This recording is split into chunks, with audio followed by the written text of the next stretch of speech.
శ్రీకృష్ణుడు అవతారం చాలించడానికి సమయం దగ్గర పడటంతో యముడు ద్వారకకు చేరుకున్నాడు. యముడు ఆ విషయాన్ని గుర్తు చేయడానికి శ్రీకృష్ణుడి దగ్గరకు వెళుతూ ద్వారానికి ఎదురుగా ఉన్న చెట్టు త్వరలో ఉన్న ఒక పక్షిని చూసి నవ్వి లోపలికి వెళ్ళిపోయాడు. ఇదంతా దూరం నుంచి గమనిస్తున్న గరుత్మంతుడు ప్రాణభయంతో ఉన్న చిలక దగ్గరికి వెళ్ళి భయపడొద్దని అభయం ఇచ్చి 7 సముద్రాల అవతల ఉన్న ఓ చెట్టు త్వరలో ఆ చిలకని విడిచిపెట్టి తిరిగి ద్వారకకు చేరుకున్నాడు. అంతలో వస్తున్న యముడికి నమస్కరించి చిలకను చూసి ఎందుకు నవ్వారని గరుత్మంతుడు యముడిని అడిగాడు.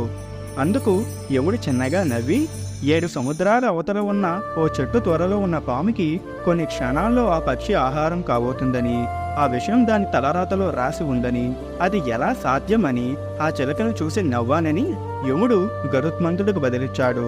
బ్రహ్మరాసిన తలరాతిని ఆ భగవంతుడు కూడా మార్చలేడని అంతకుముందు శ్రీకృష్ణుడు చెప్పిన విషయం గరుత్మంతుడికి గుర్తు